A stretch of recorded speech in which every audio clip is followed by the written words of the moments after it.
ओम नमो भगवते वासुदेवाय। आप सभी भक्तों पर विष्णु भगवान की कृपा सदा सर्वदा बनी रहे। सनातन धर्म में एकादशी तिथि भगवान विष्णु को समर्पित है।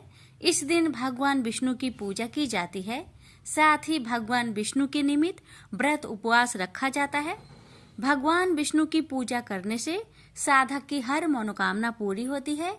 साथ ही मृत्यु उपरांत वैकुंठ लोक की प्राप्ति होती है। इस वर्ष कामिका एकादशी 31 जुलाई को है। यह पर्व हर वर्ष सावन माह के कृष्णा पक्ष की एकादशी तिथि को मनाया जाता है। आइए भक्तों, अब हम जानते हैं एकादशी व्रत के तिथि के बारे में। श्रावण माह के कृष्णा पक्ष की एकादशी तिथि 30 जुलाई को संध्या काल 4:44 पर शुरू होगी। वहीं इस तिथि का समापन 31 जुलाई को संध्या काल 3:55 पर होगा। अतः 31 जुलाई को कामिका एकादशी मनाई जाएगी, जबकि 1 अगस्त को सुबह 5:43 से लेकर 8:24 के मध्य साधक पारण कर सकते हैं। अब आइए प्यारे भक्तों, हम जानते हैं कामिका एकादशी व्रत की पूजन विधि के बारे में और फिर श्रवण करेंगे कामिका एकादशी व्रत की पावन कथा।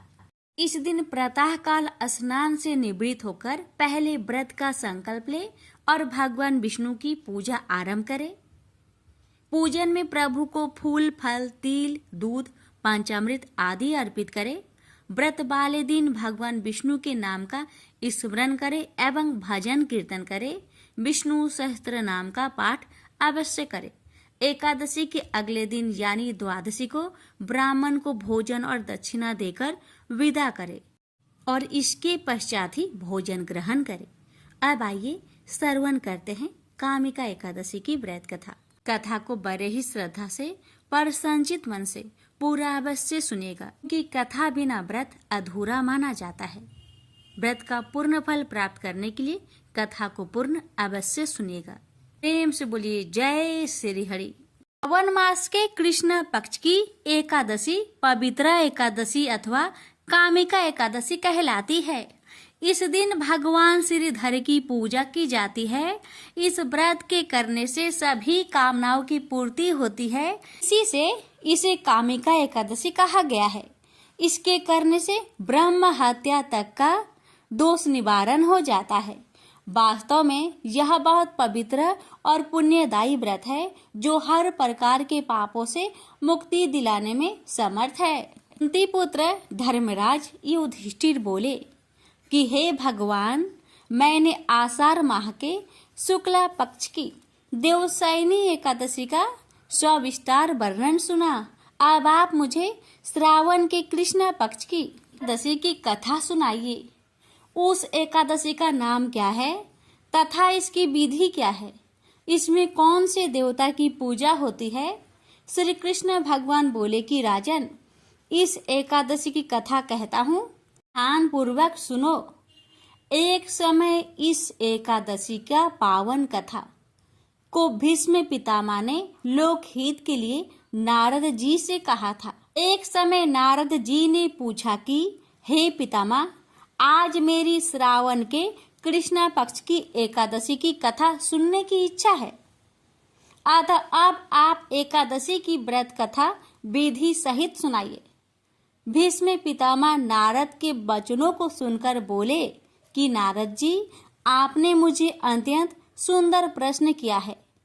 आप ध्यान लगाकर सुनिए। श्रावण मास के कृष्ण पक्ष की एकादशी का नाम कामिका है। एकादशी की कथा के सुनने मात्र से ही वाजपेयी यज्ञ का फल मिलता है।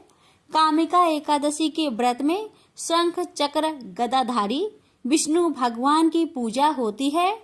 जो मनुष्य इस एकादशी की धूप, दीप, नैवेद्य आदि से भगवान विष्णु की पूजा करते हैं, उन्हें गंगा स्नान के फल से भी बड़ा फल मिलता है। सूर्य चंद्र ग्रहण में केदार और कुरुक्षेत्र में स्नान करने से जो पुण्य मिलता है, वह पुण्य विष्णु भगवान की भक्ति पूर्वक पूजा करने से मिल जाता है। श्री विष्णु भगवान के पूजन का फल समुद्र और वन सहित पृथ्वी दान करने और सिंह राशि वालों को गोदावरी नदी में स्नान करने के फल से भी अधिक होता है। वैदिपात में गंडकी नदी में स्नान करने से जो फल मिलता है वह फल भगवान की पूजा करने से मिलता है। संसार में भगवान की पूजा का फल सबसे अधिक है। भगवान की पूजा का फल श्रावण मास के कृष्णा पक्ष की एकादशी के फल के बराबर है। अतः भक्ति पूर्वक भगवान की पूजा न बन सके तो श्रावण मास के कृष्णा पक्ष की कामिका एकादशी का व्रत अवश्य करना चाहिए। आभूषणों से युक्त बछड़ा सहित गौदान करने से जो फल मिलता है वह फल कामिका एकादशी के व्रत से मिल जाता है। जो उत्तम द्विज श्रावण मास के कृष्ण पक्ष की कामिका एकादशी का व्रत करते हैं तथा श्री विष्णु भगवान की पूजा करते हैं, उससे समस्त देव, नाग, किन्नर, पितृ आदि की पूजा हो जाती है। इसलिए पापी से डरने वाले व्यक्तियों को विधि विधान सहित इस व्रत को करना चाहिए। संसार सागर तथा पापों में फंसे हुए मनुष्य को इनसे छूटने के लिए कामिका एकादशी का व्रत करना चाहिए।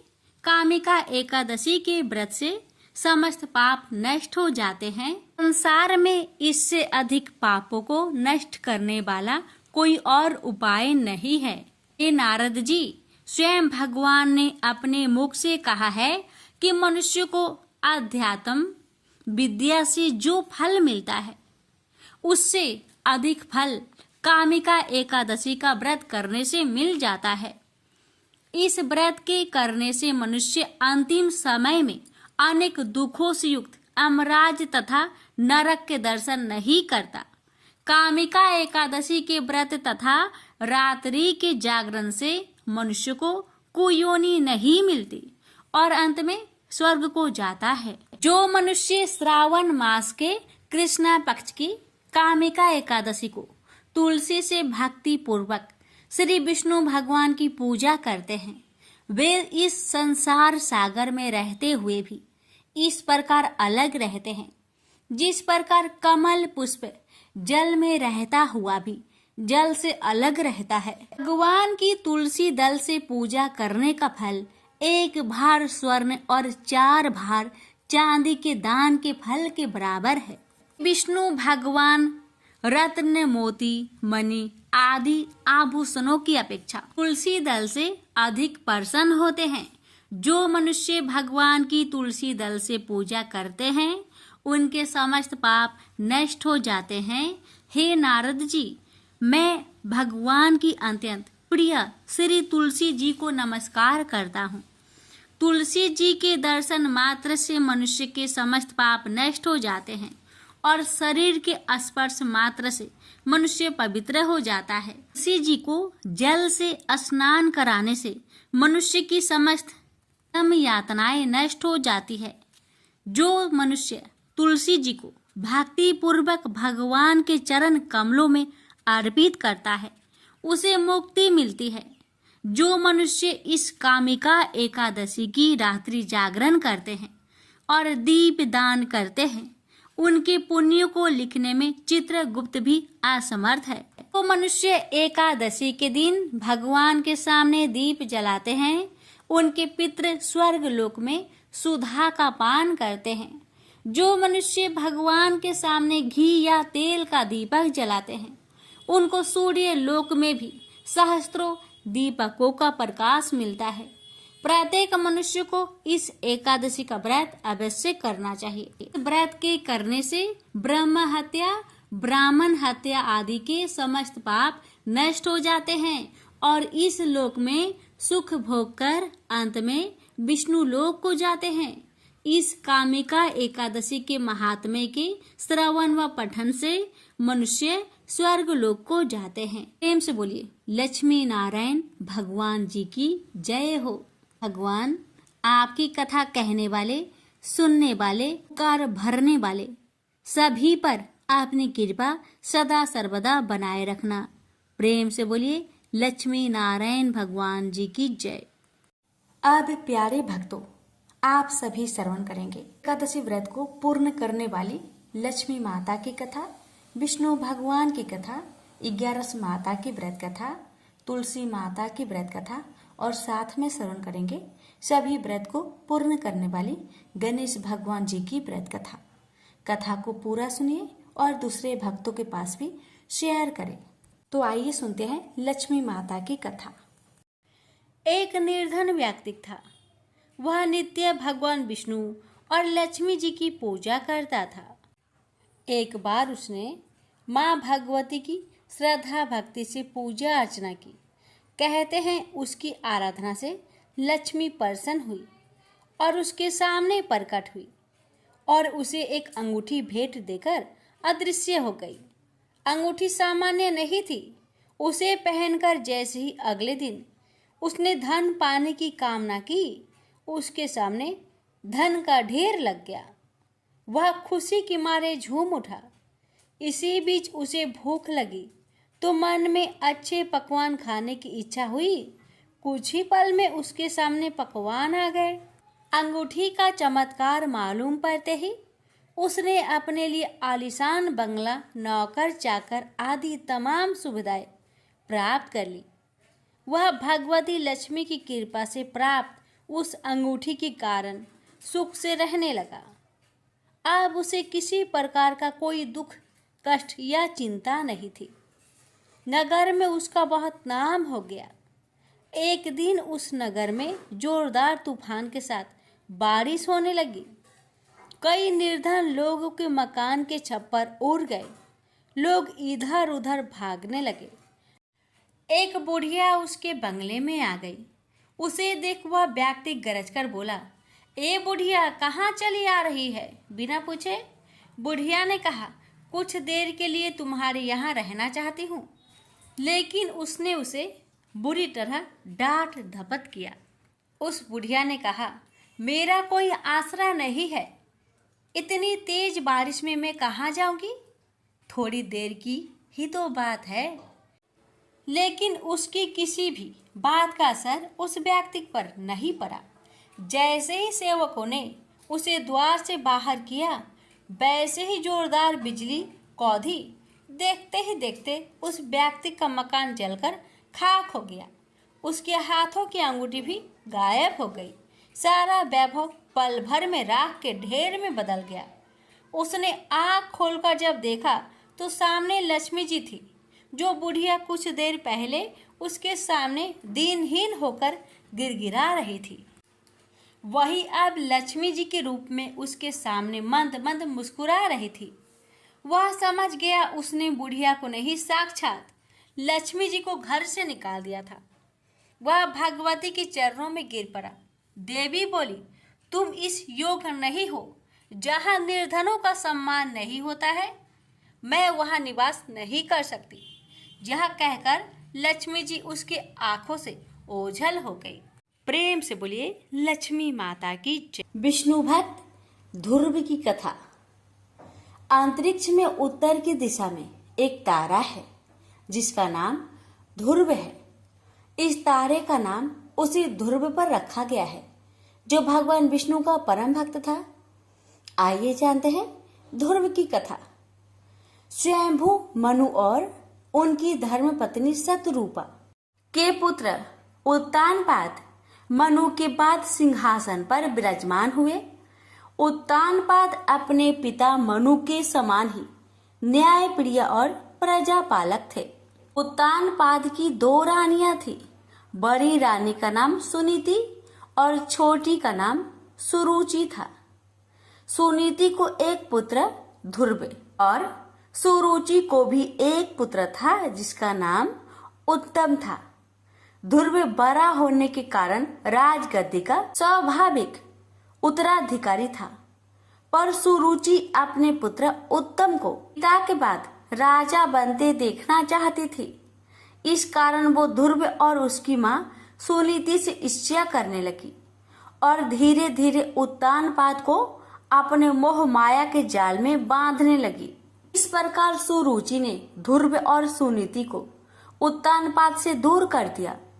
उत्तानपाद भी सुरुचि के रूप पर मोहित होकर अपने पारिवारिक कर्तव्य से विमुख हो गए और सुनीति की अपेक्षा करने लगे। एक दिन बालक ध्रुव पिता से मिलने की जिद करने लगा। माता ने तिरस्कार के भय से और बालक के कोमल मन को ठेस न लगे इसलिए ध्रुव को बहलाने लगी, पर ध्रुव अपनी जिद पर अड़ा रहा। अंत में माता ने हार कर उसे पिता के पास जाने की आज्ञा दे दी। जब ध्रुव पिता के पास पहुंचा तो देखा कि उसके पिता राज सिंहासन पर बैठे हैं और वही पास में उसकी भी माता सुरुचि भी बैठी है। अपने भाई उत्तम को पिता की गोद में बैठा देखकर ध्रुव की इच्छा भी पिता की गोद में बैठने की हुई, पर उत्तानपाद ने अपनी प्रिय पत्नी सुरुचि के सामने गोद में चढ़ाने को लालायित प्रेम बस आए हुए अपने पुत्र का आदर नहीं किया। अपनी सौत के पुत्र ध्रुव को पिता की गोद में चढ़ने को उत्सुक देखकर सुरुचि को क्रोध आ गया और कहा, अरे लल्ला, बिना मेरे पेट से जन्म लिए किसी अन्य स्त्री का पुत्र होकर तू क्यों इतनी बड़ी इच्छा करता है? तू अज्ञानी है इसलिए ऐसी अलभ्य वस्तु की इच्छा करता है। चक्रवर्ती राजाओं के बैठने के लिए बना यह राज सिंहासन तो सिर्फ मेरे पुत्र उत्तम के ही युग है। तू इस व्यर्थ की इच्छा को अपने मन से निकाल दे। अपनी भी माता का ऐसा कथन सुनकर ध्रुव कोपित होकर पिता को छोड़कर अपने माता के महल को चल दिया। उस समय क्रोध से ध्रुव के होठ कांप रहे थे और वो जोरों से सिसकियां ले रहा था। अपने पुत्र को इस प्रकार अत्यंत क्रोधित और खिन्न देखकर सुनीति ने ध्रुव को प्रेम पूर्वक अपनी गोद में बैठाकर पूछा, बेटा, तेरे क्रोध का क्या कारण है? किसने तेरा निरादर करके तेरे पिता का अपमान करने का साहस किया है? ये सुनकर ध्रुव ने अपनी माता को रोते हुए वह सब बात बताई जो उसकी भी माता ने पिता के सामने कही थी। अपने पुत्र से सारी बात सुनकर सुनीति अत्यंत दुखी होकर बोली, बेटा, सुरुचि ने ठीक कहा है।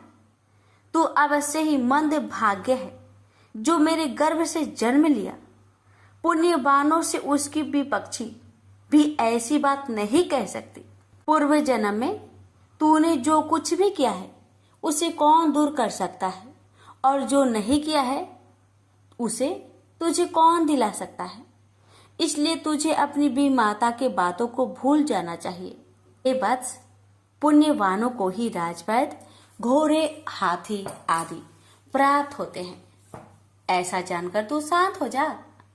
यदि सुरुचि के वाक्य से तुझे अत्यंत दुख हुआ है तो सर्व फलदायिनी पुण्य के संग्रह करने का प्रयत्न कर।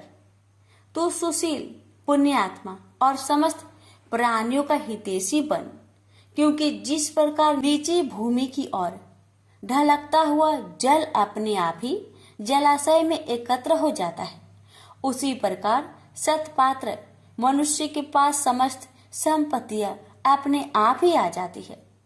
माता की बात सुनकर ध्रुव ने कहा, माँ, अब मैं वही प्रयत्न करूंगा जिससे संपूर्ण लोकों में आदरणीय सर्वश्रेष्ठ पद को प्राप्त कर सकूं।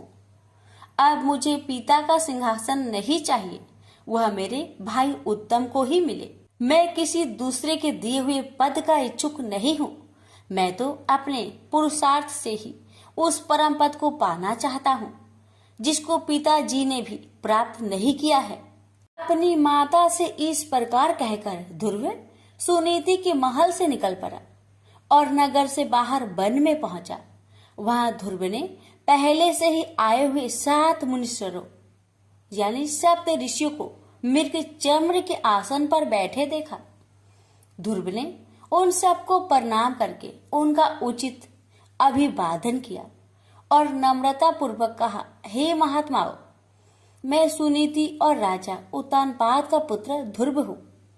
मैं आत्मा गलाने के कारण आपके पास आया हूँ।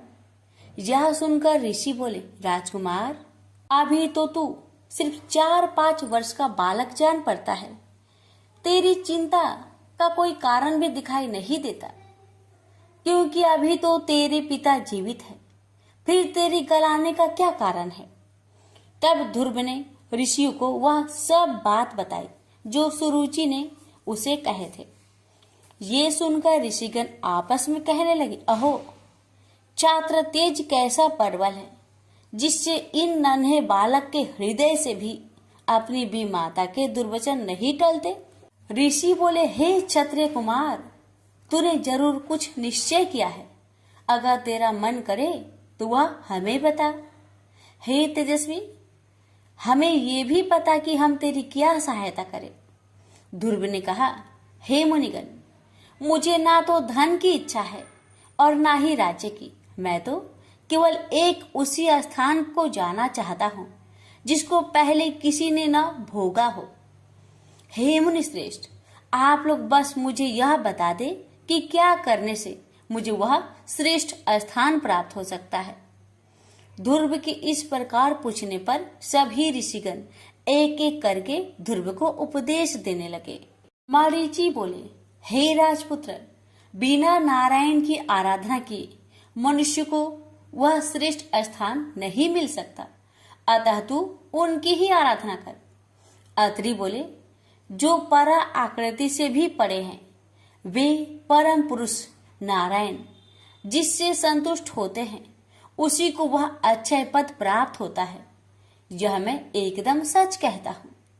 अंगिरा बोले, यदि तू अग्र स्थान का इच्छुक है तो जिस सर्वव्यापक नारायण से यह सारा जगत व्याप्त है, तू उसी नारायण की आराधना कर। पुलस्त्य बोले, जो परम ब्रह्मा, परम धाम और परम स्वरूप है, उन नारायण की आराधना करने से मनुष्य अति दुर्लभ मोक्ष पद को भी प्राप्त कर लेता है। पुलह बोले, हे सुव्रत, जिन जगतपति की आराधना से इंद्र ने इंद्र पद प्राप्त किया है, तू उन यज्ञपति भगवान विष्णु की आराधना कर। क्रतु बोले, जो परम पुरुष, यज्ञ पुरुष, यज्ञ और युगेश्वर है, उन जनार्दन के संतुष्ट होने पर कौन सी वस्तु दुर्लभ रह जाती है।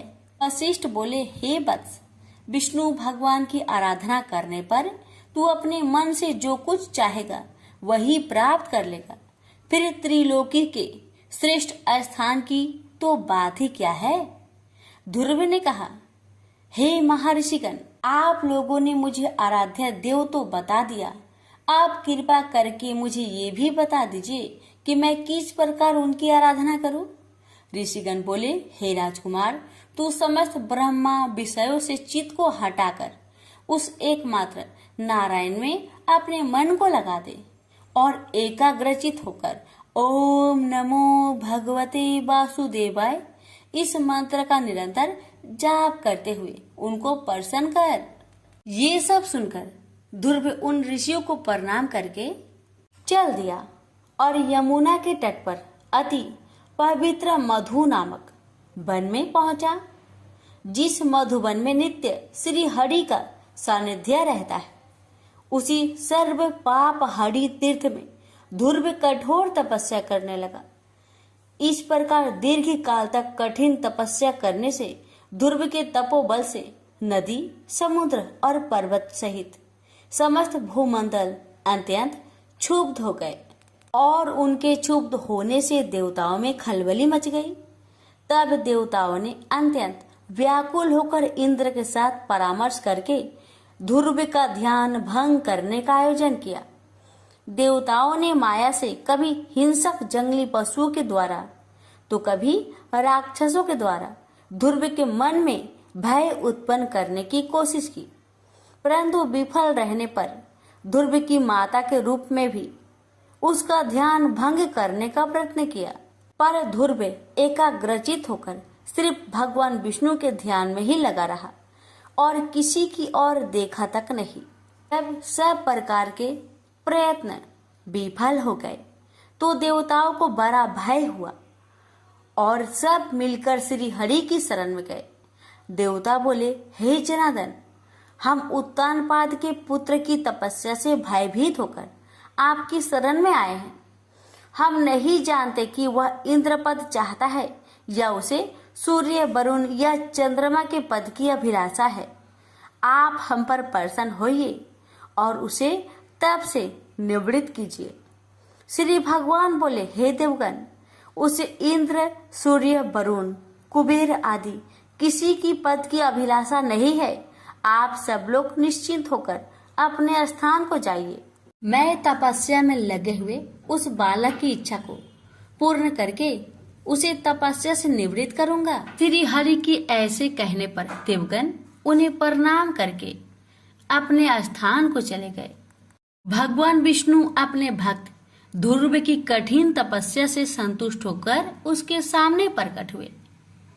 श्री भगवान बोले, हे उत्तानपाद के पुत्र ध्रुव, तेरा कल्याण हो। मैं तेरी तपस्या से प्रसन्न होकर तुझे वर देने के लिए प्रकट हुआ हूँ। मैं तुझसे अति संतुष्ट हूँ। अब तू अपनी इच्छा अनुसार वर मांग। भगवान विष्णु के ऐसे वचन सुनकर बालक ध्रुव ने आंखें खोली। ध्यान अवस्था में देखे हुए भगवान को शंख, चक्र, गदा और पद्म में धारण किए हुए साक्षात अपने सामने खड़ा देखा।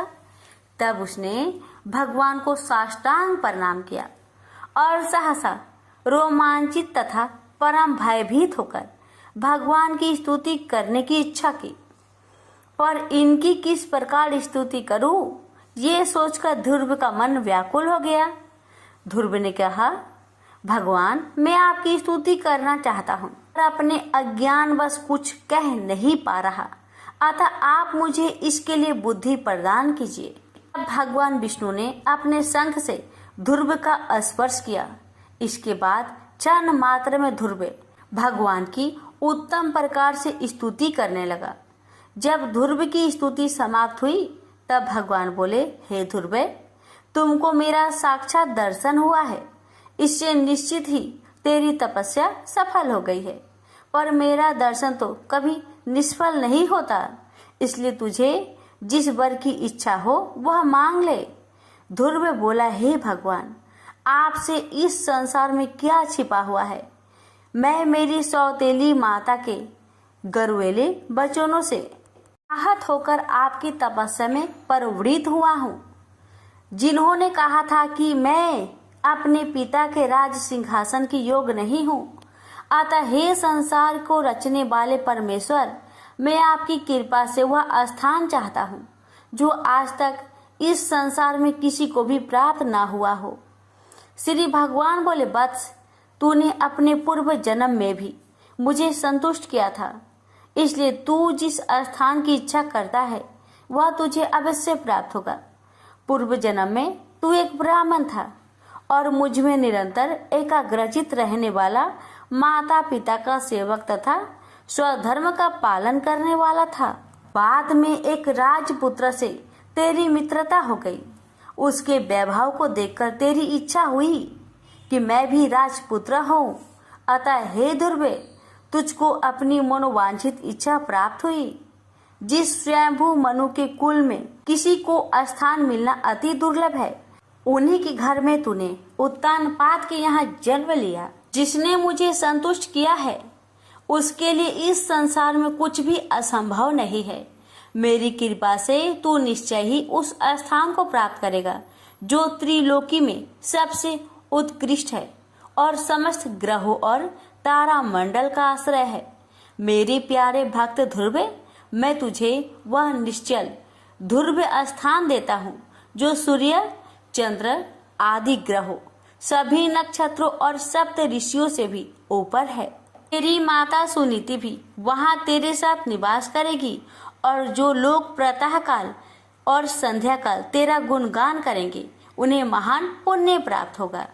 धन्य है ध्रुव की माता सुनीति, जिसने अपने हितकर वचनों से ध्रुव के साथ साथ स्वयं भी उस सर्वश्रेष्ठ स्थान को प्राप्त कर लिया।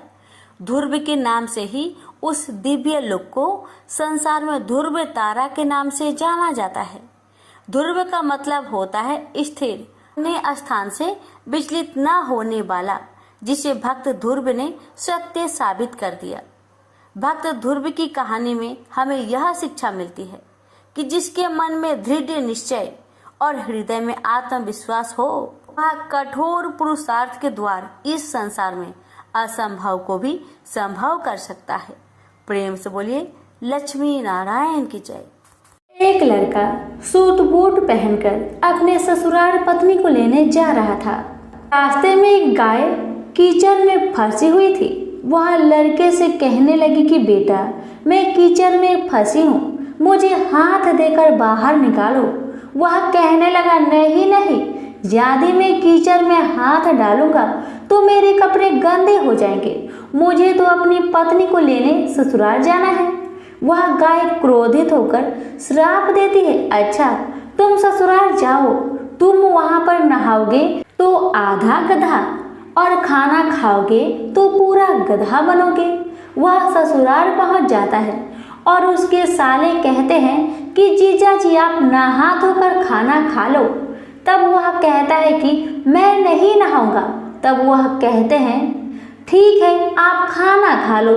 तब वह खाने से भी इनकार कर देता है। सब परेशान हो जाते हैं, जीजा ऐसा क्यों कर रहे हैं, ना तो नहा रहे हैं ना ही खाना खा रहे हैं। तब उसकी पत्नी कहती है कि आप क्यों नहीं नहाते या खाते हो। तब वह लड़का गाय की बात अपनी पत्नी से बताता है और कहता है कि मुझे गाय ने श्राप दिया है कि नहाऊंगा तो आधा गधा व खाऊंगा तो पूरा गधा बन जाऊंगा। तब पत्नी कहती है कि कोई बात नहीं, आप नहा लीजिए व कुछ खा लीजिए, मैं वचन देती हूँ कि मैं आपका साथ दूंगी। तब वह लड़का अपनी पत्नी की बात सुनकर नहाने के लिए तैयार हो जाता है और खाने बैठता है तो पूरा गधा बन जाता है।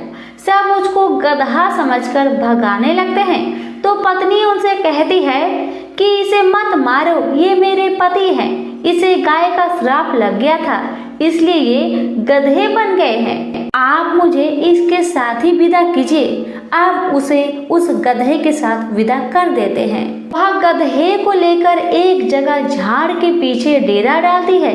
दिन भर मेहनत मजूरी करती है और 12 आना गधे पर खर्च करती है और 4 आने खुद पर खर्च करती है और बोझ गधे पर न डालकर खुद ढोती है। इस प्रकार वह रोज करती है तो रानी महलों की खिड़की में से रोज यह नजारा देखती है कि ऐसा इसे कौन सा दुख है, यह ऐसा क्यों करती है। एक दिन वह दासी को भेजकर उसे अपने महल में बुलाती है और पूछती है कि तुम ऐसा क्यों करती हो। तब वह कहती है तुम वचन भरोगी, तुम मेरी मदद करोगी तो मैं तुम्हें अपना दुख बताऊंगी। रानी वचन भरती है कि बहन मैं वचन भरती हूँ। तब वह सारी बात बताती है और कहती है इस प्रकार मेरे पति श्राप के वचन से गधा बन गए। तब रानी पूछती है कि इसका उपाय क्या है। तब वह बताती है यदि किसी ने 24 एकादशी करी होगी, वह संकल्प करके इसे 24 एकादशी दे तो मेरे पति पहले की तरह ठीक हो जाएंगे। तब राज्य में ऐलान किया जाता है कि 24 एकादशी जिसने भी की हो वह राज दरबार में आए। तब एक बुढ़िया को लाया जाता है। जैसे बुढ़िया संकल्प करके एकादशी देती हुई नहाती है, उसके नहाने का पानी उस गधे पर गिरता है, वैसे वैसे वह गाय लड़के के रूप में आ जाता है।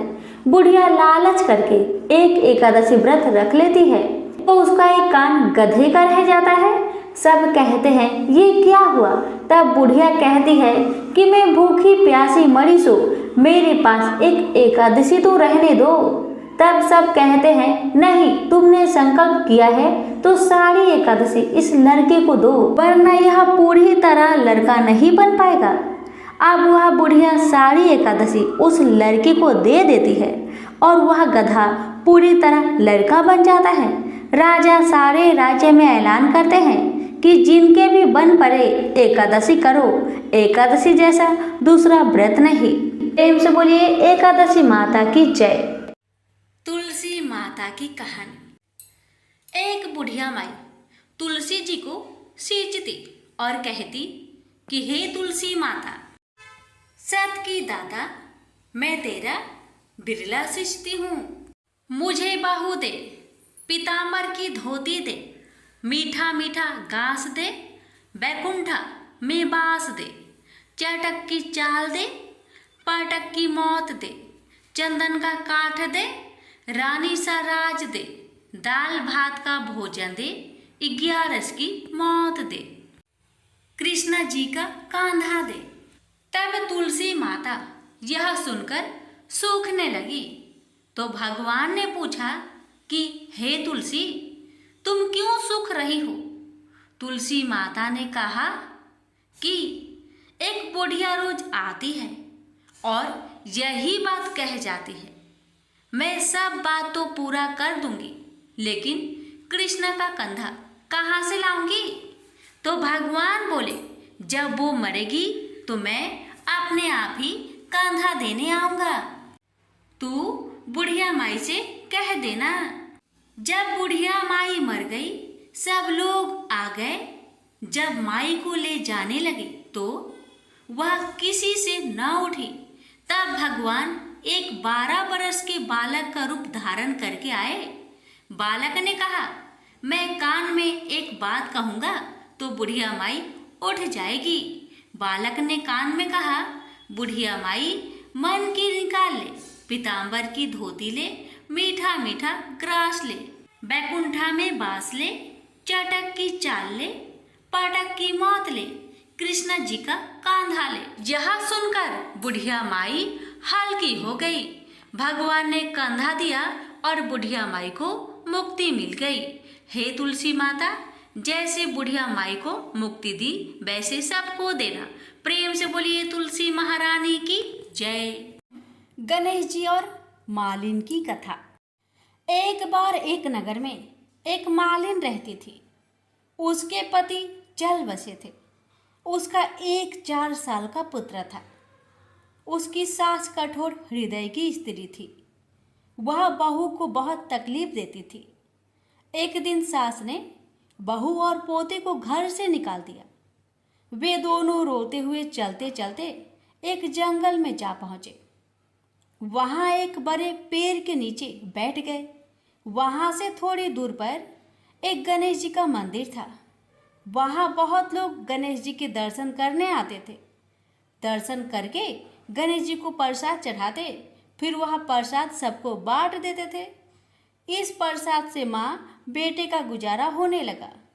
दोनों गणेश जी की पूजा पाठ में लग गए। एक दिन उन्होंने सोचा, क्यों ना हम भी जंगल से फूल लाकर बेचे। वे रोज जंगल से फूल लाकर उसकी माला बनाकर बेचने लगे। साथ में पूजा की सामग्री और प्रसाद भी बेचने लगे। इससे उनको आमदनी होने लगी। गणेश जी की कृपा से आमदनी बढ़ने लगी। जल्दी ही उन्होंने एक मकान और एक दुकान बना लिया। एक राजा की लड़की मंदिर में रोज पूजा करने आती थी। मालिन के बेटे को देखकर राजकुमारी उस पर मोहित हो गई और उससे विवाह करने की सोचने लगी। उसने अपनी भाभी से अपने मन की बात कही। भाभी अनुभवी थी। उसने कहा, ये तो मालिन का बेटा है और तुम एक राजा की बेटी हो। यदि तुमने उससे विवाह किया तो तुम्हारी बहुत बेइज्जती होगी। पर राजकुमारी अपनी बात पर अड़ी रही। उसने कहा, मैंने तो प्रतिज्ञा कर ली है कि उसी से विवाह करूंगी। भाभी ने घर जाकर सारी बात राजा को बता दी। राजा ने मना नहीं किया और विवाह के लिए तैयार हो गए। उन्होंने बड़े धूमधाम से बेटी का विवाह मालिन के बेटे के साथ कर दिया। मालिन ने सबसे पहले बेटे बहू को गणेश जी की मंदिर में ले जाकर पूजा पाठ करवाया और गणेश जी का आशीर्वाद दिलवाया। इसके बाद पूरे नगर में यह बात फैल गई कि गणेश जी की पूजा करने से सब दुख कष्ट दूर हो जाते हैं। यह बात सुनते ही नगर के सभी लोग मंदिर आने लगे। मालिन और उसके बेटे की बिक्री और बढ़ गई।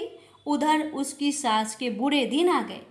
अन्नदाता उससे रूठ गई और वह भूखे मरने लगी। एक दिन वह रोती धोती उसी गणेश जी के मंदिर में आ पहुंची।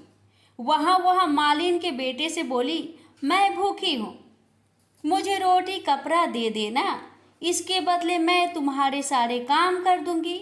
लड़के को दया आ गई और उसे काम पर रख लिया। उसने अपनी दादी को नहीं पहचाना। जब मालिन घर आई तो उसने सास को पहचान लिया। वह सास से बोली, सासू जी आप यहाँ कैसे? सास ने पोते की तरफ इशारा करके कहा, मेरी इस सेठ के यहाँ नौकरी लग गई है। बहू बोली, यह आपका पोता है और यह घर भी आपका ही है, यह दुकान भी आपका ही है। जब आपने हमें घर से निकाला तब गणेश जी ने हमारी रक्षा की। बहू की बात सुनकर सास बोली, मेरी करनी मैंने भोग ली। बहू बोली, सासू जी अब आप हमारे यहाँ रहो और पोते का सुख देखो। हे गणेश जी महाराज, जैसा सुख आपने मालिन को दिया वैसा ही सुख सबको देना। प्रेम से बोलिए गणेश भगवान की जय।